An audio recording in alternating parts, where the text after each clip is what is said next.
What is up, everybody? I'm sure you're here because you want to see what is actually going on in North Carolina right now. And we are here to tell you.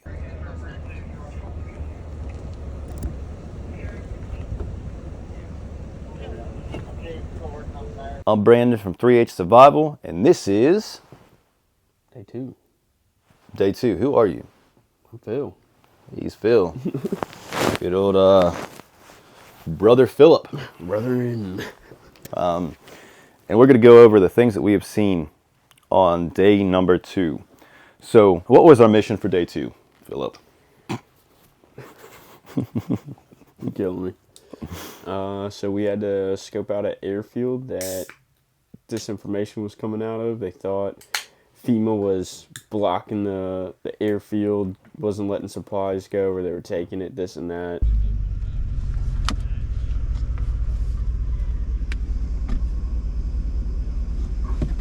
So we just kind of drove around the airport and was checking things out, and then we just said, fuck it, we're going in. Yes. And they let us right in. They had no idea who we were, and we told them that we needed supplies, and they gave it without any questions. So that was completely wrong.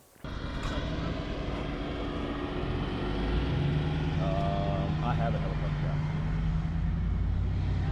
guy. That guy we talked to yesterday, that dude, we have to... And then after that, With that, I want to express that there was locals that were there stating that they heard that there was a FEMA operation at an airport, that they were holding goods, not giving them out and everything. So we decided that we needed to go there and check it out firsthand.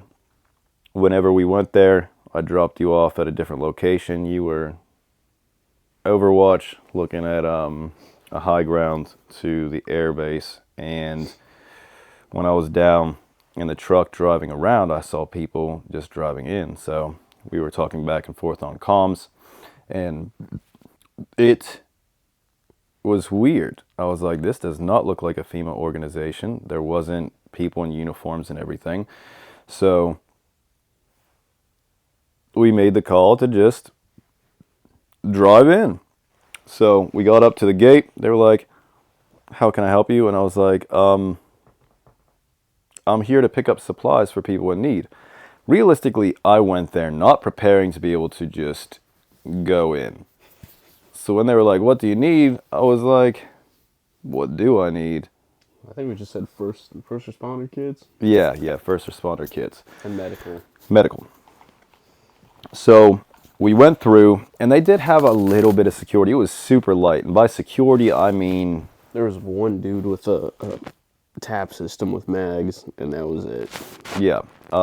And, you know, that is...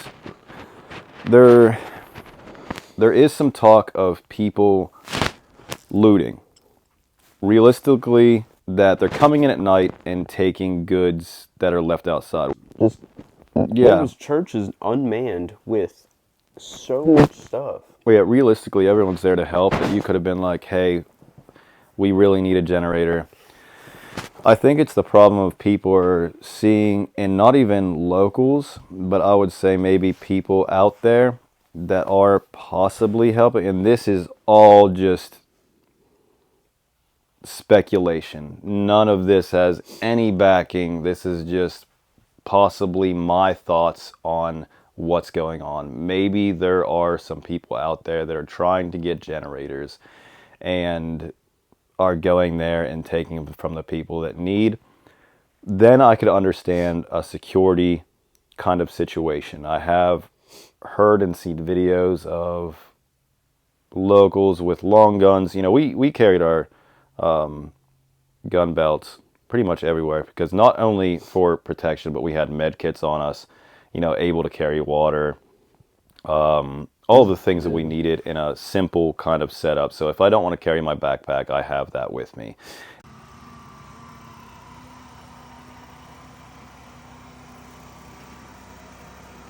It wasn't necessarily for just having a firearm on me. It was also medical, all of those things. And we were very careful to not look like a military force that is— because that's the opposite of what we wanted to do. with that, there was realistically quite a few people working at the airport. A couple gates. They were not taking goods. Intake. They were not taking any more goods.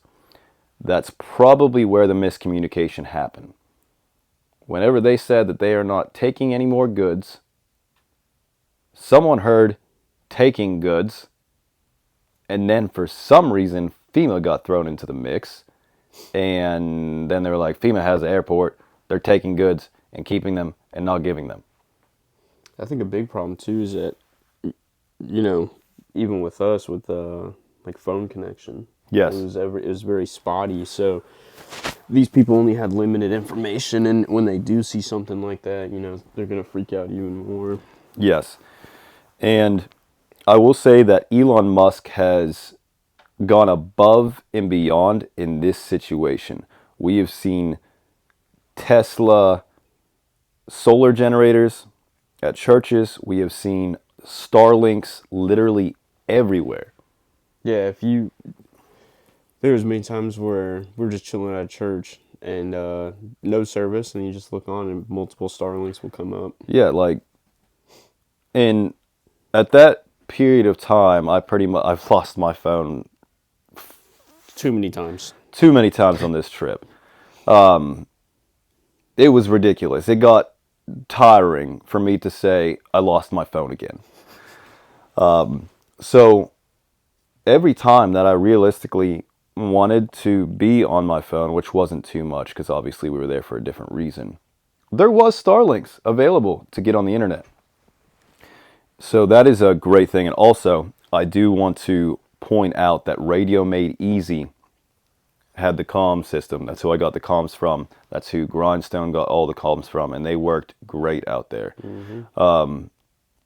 Realistically, we didn't really use them too much to talk to base because I am not an expert on that stuff. So we had our own communication back and forth. When we were at the airport, I was able to communicate with him on top of the mountain. Well, plus they only work so far, and we were driving hour and a half to get out to these spots. Yeah, we were realistically going to the worst that we could hear from.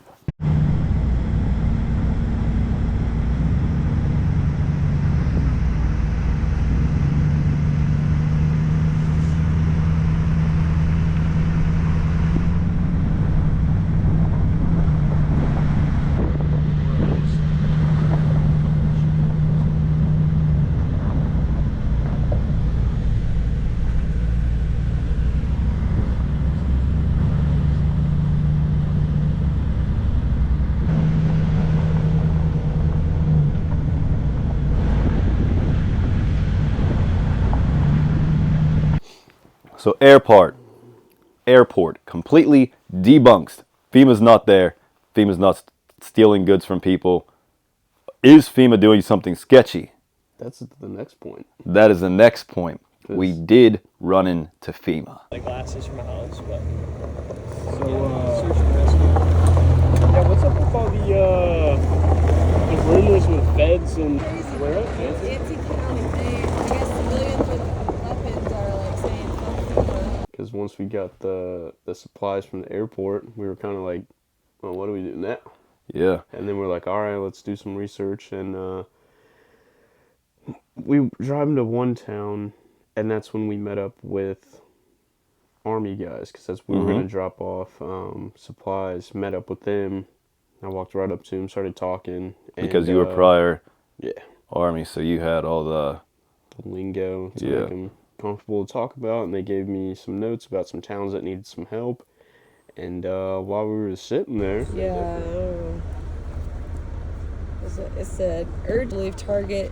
Chimney Rock police have been notified.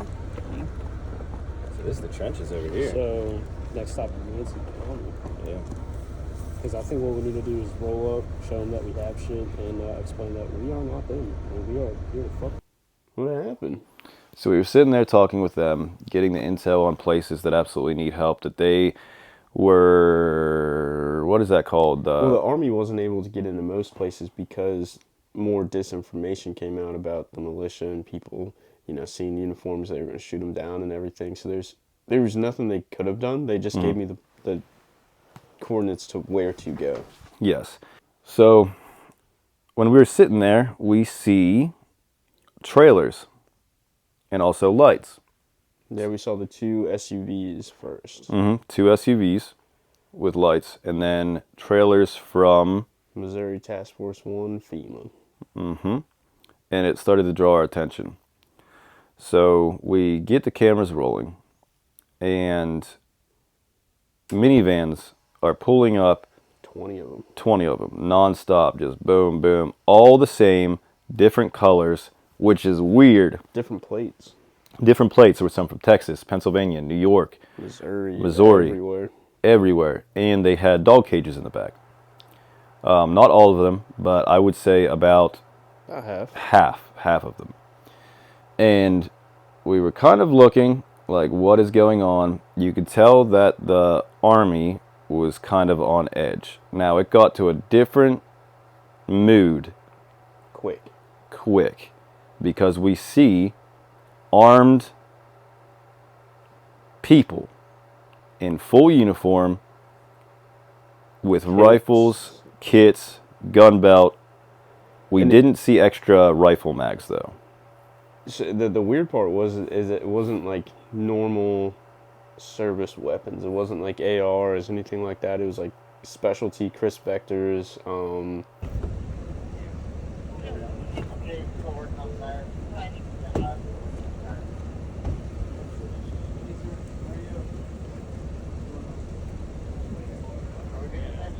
Sit tight, sir. We just got.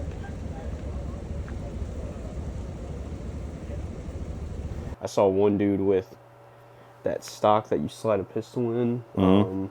It's just weird things you don't see often from the government.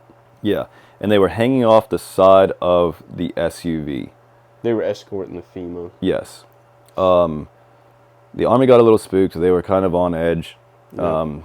I think that, what was the exact wording? She said sketchy or something. Yeah, this is sketchy, and then walked away from Her Humvee. And kind of went. That was a captain in the Army. Yeah.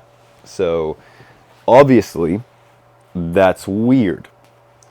Yeah, and the first escort guys drove past us. They hit that traffic, so they were stuck there probably 30 plus minutes. And I see the dudes hanging off the trucks, and I see their weapons. They seem like, not a full carry. So I pull the binos out, and I'm kind of scoping them down, seeing what they're carrying. Any patches or anything, because they had like OCP, Army, like regulation stuff.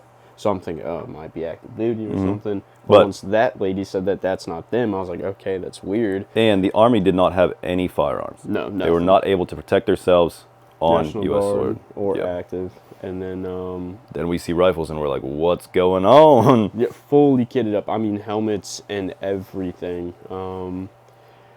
So once I was scoping them down with the binos, because they're 20 plus cars deep, so they're pretty far. The FEMA van that was next to me was like a middle-aged dude, and he's kind of like looking at me weird, and I see him get on the radio talking this and that. Well, you did knock on the Homeland. window. You did knock on the window. Oh yeah. Before I got to that, the FEMA agent, or this lady that was parked in front of it or next to the truck, I'm sitting there confused. So I knock on her window, and I'm like, hey, like, what's going on? Who are you guys? What are you doing? She's like, oh, I don't know. I'm just in traffic. This and that. And I get to thinking, I'm like, in a military convoy, you don't let people in or out of that convoy.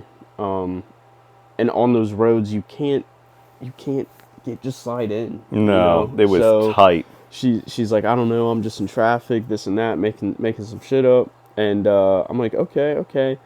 And I'm like, are you guys FEMA? And she looked me dead in my eyes and said no.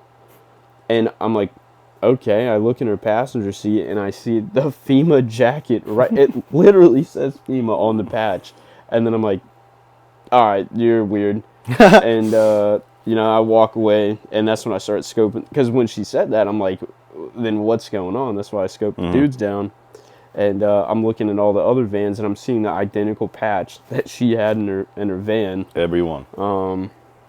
So it's just weird to deny that you're FEMA when clearly I can read, and I understand if you're nervous because the threats that came out. But if you can see it right there, Yeah, you probably just don't hide it. lie. Yeah, And you're rolling around in the same minivan.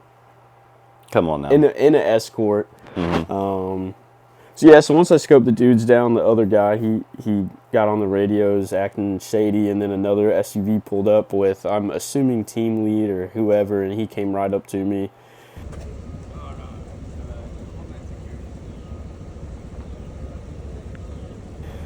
And then, yeah, this old, I don't know who this other guy was. There's other guys pulling security on me and us. And I'm just having a casual conversation with these guys, and they're just acting hard for no reason. And that activity is what's going to spook everybody else and cause way more problems with there needs to be. Like, we're just sitting there on the side of the road talking to people, man. And and come at us like I will that. say, you didn't feel a certain kind of way because you know that realistically they're not going to do anything. Like, that would be the max they could have done was handcuffed us and interviewed us and been like, why are you guys here? Why do you guys have gear? This and that. And we could have that's been it. like, why do you have gear? Yeah, what do you guys To protect do? people? Same, bro. In the moment, we didn't know who they were. So it was scary. Like, I'm not going to lie. I was a little on edge. Like, I was very... Oh, that was the other thing, is when he did initially come up, I was like, the first thing I said, I was like, who are you guys? What are you guys doing? And he's like, oh, we're Homeland Security. We're here to protect FEMA, which proves my point that is FEMA, lying, he was kind of cool. The other dude, He was acting shady. yeah, dude. Like, he was... and we will put the videos on here. Are we allowed to do that? Yeah, they're on public land. It's not. Do we have to blur faces? Cool. Probably not. Or any civilians in backgrounds or anything. Okay. Well, yeah, there were no civilians in the background. It was just us. Which you can't see your face. I'm not afraid to put my face out there. My face is out there anyway. So. Yeah, and they had a lot of body cams too. Yeah, so they have our faces anyway. They all had body cams, and just a weird situation. it was spooky, I will say, because we've heard stories of Army being there and everything, but no one that I've heard said anything about Homeland Security. Yeah, not once. And I can understand why Homeland would be there. I get that part. So, I mean, it makes sense, but it was definitely overboard. We're talking at least a fire team of people. But another thing is that they weren't carrying anything above a 9mm or a 45. Like, the Chris Vector would have been a 45. Actually, I'm corrected. One dude had an AR. I was going to say one dude had an AR, and it wasn't the pistol mag. It was a full regular magazine. One of them. And then the trailers and some of the government trucks didn't have plates either. That was a weird thing. Yeah, which, if anyone knows why that would be a thing. Yeah, comment down below, because obviously we are limited on information. We can only say what we've seen with our own two eyes. I'm not going to get on here and cause more miscommunication and other things. I'm here to state what we've seen and the information that we've gotten that we could clarify 100%. Talk about that too. And then after we left that whole shindig, that's when we started driving around to Roaring Creek. Dropped off supplies. Which that's where we saw a lot of the mangled up cars and it was complete destruction. Like, that is one of the worst places we have seen there. Bro.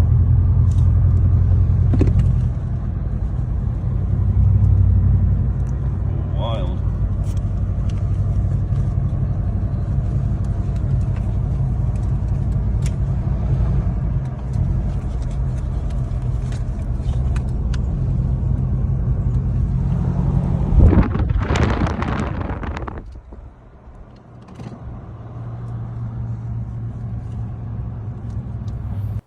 And the worst part is, because of misinformation, the military wasn't going there. They were told in a brief or whatever they call it. What do you mean? The thing that they read us. What do you call that? Oh yeah, it was just a mission brief saying Yeah. that this is your left and right limits of where to go and everything. And they could not go in there because of militia activity or something. So we were like, cool, that's where we need to go, because obviously they're not going there. Let's go help out. And it was rough. Like, there was so much destruction in that area. Houses that were complete losses. We drove down this road for a while, and when I say road, I say that very limitedly. Oh, that's sketchy, boy. The road's fucking collapsing. Ugh, I'm sick. I'm sick. Ugh. You were freaking out. Yes, there were. We're talking about a mountain where half the road is nothingness. Like, it was a 2-lane, now it's a 1-lane. And them roads are already scary. Oh, yeah. I'm talking, you're going over a hill, you just see trees in front of you. And Yeah, you it's don't know if the road is still there on the other side. I always lose my mind with that. Yeah, and so we get back there, and we're driving back there, asking people, do you need anything? And they're like, no, a little bit further they might. So realistically, everyone had mostly everything they needed at that location. We get back to this church, speak to the people there that were super. We have not come across one group of people that have been irate, that were not happy with us being there wanting to help. We have not heard anything about a local militia with our own ears, and we were everywhere.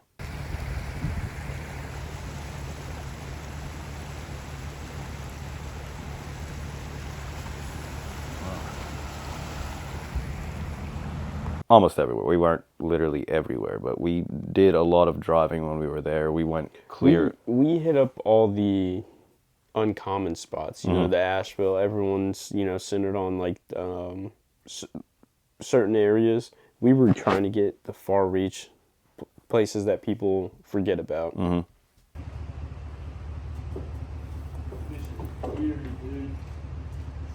it's like an apocalyptic world. And, we haven't heard anything involving that. When we were back there, we spoke to them and gave them the stuff and got a list of things that they possibly needed, which were dehumidifiers, because a lot of houses got destroyed with water, and obviously mold is a big deal, not only for immediate things, but forever. Like, if mold doesn't get taken care of, that leads to sickness and death. Like, that's a big deal for health. And plus, we get so cold and everything. Gross. And at night it was dropping really cold. Like, I will say that we weren't prepared for it, and it was a struggle. And I really will say that the whole time I was trying not to bitch about it, because there are people out there without power. Yeah, we weren't bitching. It was just surprising because, I'm coming from Georgia where 30 degrees is like mind blowing. We don't get those things. So it was just funny to see. Yeah. But we went back there. We're able to drop off the goods we got from the airport that I wasn't even realistically ready to get. They were giving us huge boxes of medical gear, and my truck was full. So I was like, yeah, we need this stuff. They were probably like, you did not come prepared to get stuff, because I realistically wasn't. But yeah, we gave them all of that stuff, sleeping bags, things like that. They were super helpful. We asked if there was any other areas that really realistically needed help, got the numbers and everything. So after that, we decided to roll back to base, give all the intel with the airport to stop kind of the locals being afraid about these things happening around, because that is a really big deal. And I think we took a detour, kind of like the long way, because we had some time to kill, and just driving past those roads and seeing Ram 2500s just folded in half. It was insane. And then, you know, the one with the truck, the tractor, and the car just melted together Yeah. in the water was crazy to see. Also, we have a video that I'll show here of a house that was stopped by just a tree. Half of the house. Half of the house. You go up a little bit further, the rest of the house is there. Like, these are things that realistically, I don't know. I'm sure there's a way to do it, but how are they going to get that stuff taken care of without it coming down? Oh, they're just gonna have to let it come down. Yeah. It's Because what the thing with that area, why one side was devastated and one wasn't, was the mountain sides. You know, the wind was directed one way and not the other side, and the cliffs that we were dealing with there was insane, dude. It'll make more sense when you put that video up of that house on that just sheer drop off. It was insane. We realistically felt that this day was the most powerful day, I would say. We were able to really connect with some people that were very much so affected, and get some information that absolutely would help in the grand scheme of the operation there, and the miscommunication and knowledge that's being put out there. So this was honestly one of my days that I will probably remember for the rest of my life, and it will stick with me, the power of knowledge. So what would you say the most, let's say, sketchy thing you've seen when you were there? In North Carolina? Mm-hmm. Probably when we were leaving Little Germany. Mm-hmm. That late night, but we ain't gotta talk about that one. Yeah, so we'll talk about the cliff. In Little Germany, the road was completely wiped out.